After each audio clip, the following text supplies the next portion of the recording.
Oke, balik lagi sama tim-tim Jakarta dan hari ini kita akan masih tetap ngebedah buku Psychology of Money.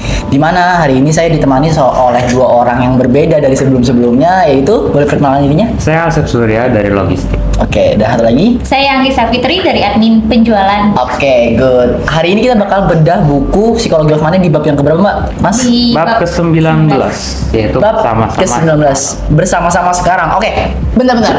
Jujur saya belum pernah baca buku ini. Itu yang pertama. Terus yang kedua, saya nggak dapat nih apa insight atau apa yang dimaksud dari bab 19 dengan judul bersama-sama sekarang. Itu tuh maksudnya dari judulnya kayak gimana?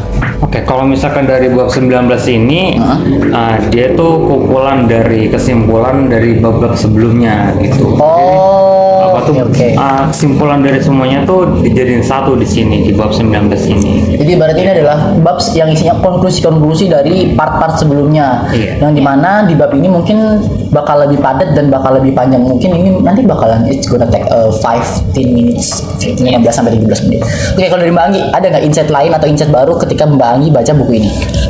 Di bab 19 ini ada sebuah kalimat, ada sebuah cerita juga ya, Iya, yang iya. dimana tuh di sini ceritanya mengajarkan kita sesuatu, kita sesuatu yang vital mengenai bahayanya memberi nasihat mengenai apa yang harus dilakukan dengan uang Anda. Oh, oke. Jadi Terus, tuh di sini ada sebuah cerita yang dimana ada seorang dokter gigi ya Mas ya. Iya, Dia itu ada seorang dokter gigi yang ada pasiennya, dia Iya. pernah mencabut giginya, 16 giginya tuh. 16. 16 giginya. 16? Ya, 16 giginya. Lalu si pasien tersebut 1 minggu kemudian dia itu meninggal ya. Jadi ibaratkan Oke. itu si dokter giginya itu kayak seperti malpraktek gitu. Uji coba merawat pasien untuk penyakit salah ini pertama kali di tahun 1931. Jadi belum ada kasus seperti ini, makanya si pasien ini dijadikan sebagai bahan percobaan untuk Ngetes lah ya. untuk ngetes yang akan selanjutnya untuk kesehatan selanjutnya, penyakit Oh, lanjut. oke. Oke. Poin apa yang sebenarnya cerita ini mau sampaikan ke teman-teman semanggi? Jadi setiap cerita pasti punya poin. Semua kasus atau semua case pasti punya intisarinya atau benang merahnya. Kira-kira menurut Bang sama Mas Asep dari cerita ini apa intisari atau hal yang mau sebenarnya cerita ini? Aku pengen nyampein intisari ini nih dari si penulis, tapi gue lewat cerita ini. Kira-kira apa? Dari insight kalian berdua aja. Kalau misalkan ini saya ngutip kalimatnya aja ya. Tak masuk akal untuk mengatakan bahwa dalam praktik seni dan sains, dokter bisa mengandalkan niat baik, kemampuan memutuskan apa yang tepat untuk dilakukan. Tidak semudah itu. Kedokteran adalah profesi yang kompleks. Iya, betul. Interaksi antar dokter dan pasien juga kompleks. Jadi intinya karena ya saya bukan bidang kedokteran, tapi kurang lebih saya cukup paham karena tidak semudah itu untuk melakukan misalkan bedah operasi harus ada persetujuan gitu sih. Oh, lebih ke Interaksi standar saat sebelum melakukan sebuah hal itu harus dikonsultasikan dan nggak boleh asal-asalan, nggak boleh sembarangan, kayak Harus gitu ada ya. persetujuannya. Dan harus ada persetujuannya. Dimana kalau iya sih benar. Kadang-kadang kita tuh ngedengerin orang-orang tiba-tiba langsung dimakan, langsung bener-bener ditelan tanpa kita tuh sebenarnya filter dan setuju sama orang itu. Jadi misalnya ada orang bilang A, ada orang bilang B, A sama B berlawanan. Tapi kita tetap makan dua-duanya. Padahal itu adalah dua hal yang mungkin kalau diadu adalah dua hal yang tidak saling bersinggungan atau tidak bersetujuan. Kayak gitu. Ini good insight banget sih. Tapi dari Bagi, insight dari Bagi gimana untuk cerita ini? Kalau dari saya sih di sini juga ada sebuah kalimat ya yang dimana itu bukan ego atau kejahatan. Ini tuh sebuah kepercayaan atas dua hal. Oh, iya, Mana iya, iya, tiap betul, pasien itu ingin sembuh. Iya. Lalu ada cara universal dan tepat untuk menyembuhkan si pasien tersebut. Iya. Jadi gitu. Jadi itu kayak bukan sebuah ego atau kejahatan ya, yang lebih ke kepercayaan atas dua hal. Jadi atas kepercayaan antara dokter dan si pasien tersebut gitu loh. Itu sih kalau dari saya. Iya ya, jadi gini, kadang-kadang kita mempercayakan orang-orang yang terlihat lebih lebih profesional atau lebih mature, lebih dewasa ke hal-hal yang mungkin sebenarnya mereka nggak tahu. Misalnya gini, ini sedikit cerita ya. Ada beberapa anak-anak yang nanya tentang pendapat ekonomi ke orang yang sudah tua atau ke orang tuanya. Padahal orang tuanya pun punya ekonomi yang nggak baik-baik banget gitu. Orang tuanya juga nggak bisa cekatan atau bahasa sini ceket-ceket untuk ngatur keuangan gitu. Tapi mereka minta pendapat karena mereka mikir orang tua gue pasti udah banyak pengalamannya. Mungkin case-nya sama kayak dokter ini.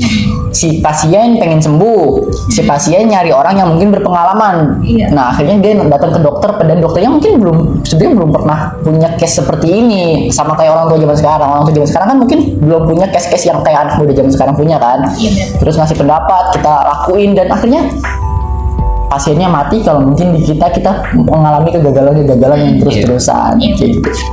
Selain dari hal itu, ada nggak sih dari buku-buku ini atau dari bab ini yang pengen banget kalian sampein dan kayaknya harus banget gue sampein ke anak-anak Semanggi atau teman-teman Semanggi supaya mereka tuh tahu ada poin-poin penting dari sini. Ada gak? Ngomong dulu. Semanggi boleh, Mas Asep boleh. Oke. Kalau misalkan ini karena tadi sebelumnya bab 19 ini itu rangkuman dari sebelumnya. Ini ada beberapa konteks ya. Ini yang pertama itu usahakan bersikap rendah hati ketika keadaan baik dan memaafkan welas asih ketika keadaan buruk. Terus ada kurang ego tambah kekayaan. Lalu ada kelola uang Anda dalam cara yang membuat Anda bisa tidur pada malam hari. Oh ini bagus banget. Jika Anda ingin mendapat hasil lebih baik sebagai investor, hal paling dahsyat yang Anda bisa lakukan adalah memperpanjang cakrawala waktu. Lalu ada santai saja dengan banyak kesalahan, Anda bisa keliru dalam setengah dari semua kesempatan dan tetap untung. Lalu dilanjut gunakan uang untuk mendapatkan kendali atas waktu Anda. Terus ada jadilah lebih baik hati, jangan pamer, menabung saja, tak perlu alasan khusus untuk menabung. Iya. Temukan biaya keberhasilan dan bersiaplah membayarnya. Lalu ada junjung tinggi ruang atau kesalahan, hindari ujung-ujung ekstrim keputusan keuangan. Sebaiknya Anda suka risiko karena seiring waktu ada imbalannya. Lalu yang terakhir itu ketahui permainan yang Anda lakukan dan hormati ketidakrapian. Oke, kalau misalkan dari sini itu ada satu yang paling saya suka ya. Ini yang betul, menabung saja, tidak perlu alasan khusus untuk menabung. Karena ada beberapa orang menabung tuh punya tujuan khusus. Iya betul banget. Tapi kalau misalkan dari saya sendiri ya udah, kalau misalkan mau nabung aja. Toh kalau misalkan nanti kita butuh itu masih bisa berguna gitu. Dan orang tua dulu mengatakan kalau misalkan mau nabung jangan dihitung. Kalau misalkan dihitung ujung-ujungnya bukan habis gitu. Oh, oke, I see. Tapi kalian ini masih poin yang Mas Asaf sampaikan ya. Kelola uang Anda dalam cara yang membuat Anda tidak bisa tidur pada malam hari. Gue bisa nggak dapat insight atau dapat pengertian atau dapat penjelasan terkait poin ini? Mungkin dari Mbak Anggi boleh. Kalau untuk dari poin tersebut tuh, gue juga masih belum masih belum kurang paham banget. Iya. Apa sih itu maksudnya, itu masih kayak maksud dari tujuan kalimat ini tuh apa Iya. gitu, kayak belum masuk gitu. Mungkin dari Mas Asep ada. Oke, ini dari perspektif saya sendiri ya. Iya, boleh. Ini kelola uang Anda dalam cara membuat Anda bisa tidur. Mungkin maksudnya itu misalkan kita investasi. Oh, passive income maksudnya. Investasi jangka panjang itu kan bisa bilang kita mengelola uang kita. Gitu Iya. kan. Uang kita tuh diinvestasikan buat apa? Misalkan duit kita tuh kita simpen terus bakal berkembang, itu kan bisa bikin kita tenang. Gitu, di rumah cuma tinggal ngocok-ngocok kaki aja nunggu uang Oh, datang. I see. Cuma tinggal nunggu uang mengalir gitu sih. Kalau misalkan dari besar-besar. Iya. Gini, anak-anak muda zaman sekarang sebenarnya mereka tuh investasinya kemana ya? Lu punya pemikiran gak sih? Karena anak-anak muda zaman sekarang tuh gue rasa lebih banyak foya-foya.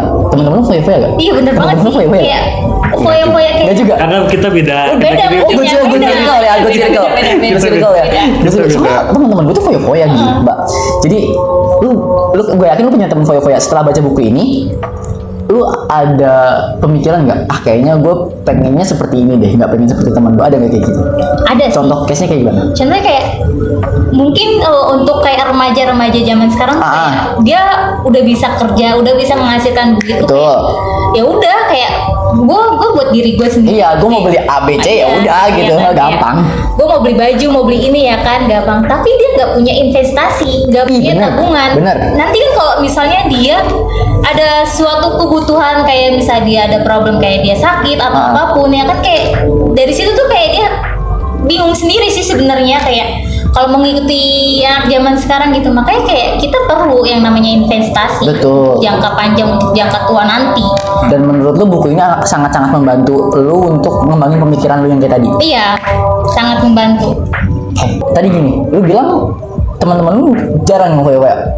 Ya, karena ya bisa dibilang hampir circle saya tuh ngurusin rumah tangga. Oh alah, good. Karena Beda kita bisa berarti dulu ya. gitu. Beda ya ternyata. Beda. Kita agak berbeda ya. Jadi ternyata saya pikir teman-teman beliau ya ini karena good circle aja, tapi ternyata bukan good circle, tapi good family gitu. Jadi mikirnya Karena mereka keluarga. semua sudah menikah, ya, makanya tidak ada poin-poin. Wah, iya itu sudah cukup berat ya. Kebetulan saya masih belum kepikiran untuk menikah. Mbak Anggi udah ada kepikiran menikah? Kebetulan sih ada kepikiran, cuma kan jodohnya belum datang. Wah, itu berbeda ya. Itu berbeda. Itu berbeda. Tapi Sobat Semanggi mungkin mendaftar. Sobat Semanggi boleh daftar. Oke. Jadi iya ya, ternyata untuk foya-foya itu ya karena kita ngerasa kita nggak punya kebutuhan. Benar. Terus kita ngerasa uang kita banyak. Iya. Tapi karena ketika kita udah ada tanggungan kayak tadi contohnya, udah ada keluarga, udah ada anak istri yang harus dihidupin, mungkin akan beda lagi perspektifnya. Dan jadi gini, kamu nggak harus baca buku untuk mengerti sebuah perspektif di mana perspektif itu akan merubah kamu. Tapi kamu perlu baca buku untuk mencerna perspektif kamu itu benar atau enggak. Teman-temannya Mas Asep itu punya perspektif yang benar, tapi belum tentu cara pengelolaan uangnya benar. Benar. Perspektif untuk mendahulukan keluarga sebelum foya-foya itu adalah perspektif yang betul. Iya. Tapi bagaimana cara mengatur untuk supaya tidak foya-foya dan menghidupi keluarga dengan baik, itu perspektif yang harus dipelajari lewat buku ini. Perspektif Mbak Anggi terkait teman-temannya yang foya-foya dan Mbak Anggi mencegah untuk dirinya foya-foya itu mungkin benar. Tapi bagaimana cara Mbak Anggi untuk mencegah dan mengalirkan uang yang harusnya bisa buat foya-foya ke investasi harus dibaca di buku ini. Kayak gitu. At the end, buku ini mengajarkan gimana caranya mengelola keuangan dengan baik, mengelola psikologi yang berkaitan dengan uang, dan mengelola uang untuk menjadikan Anda sebagai rajanya, bukan menjadikan uang sebagai rajanya. Kayak gitu. Mungkin ada tambahan dari Manggi dan Mas Asep? Bang Islam ada? Mungkin cukup dari saya. Cukup dari Mas Asep? Is enough? Saya rasa Mas Asep punya opini closing dan saya nungguin. Beneran gue nungguin. Kalau misalkan yang terakhir, Ya, nah di sini ketahui permainan yang Anda lakukan. Terkadang orang-orang tuh Betul banget, nggak ya. ngerti mereka tuh mau ngapain. ya, Gitu. ya. Jadi sebelum kita melakukan sesuatu kita paham dulu kita mau ngapain dan resikonya tuh apa. Gitu sih kalau misalnya dari saya. Oke, ketahui permainan yang Anda mainkan, karena kalau kamu nggak tahu rules apa yang harus kamu jalankan, kamu pasti kalah di tengah jalan. Benar. Oke, itu aja dari tim Kocok Jakarta. Terima kasih Mbak Anggi, terima kasih Mas Asep. Terima kasih Good. kembali. Oke, sampai jumpa di next podcast bersama tim Kocok Jakarta lainnya, dan goodbye. Dadah. Nah.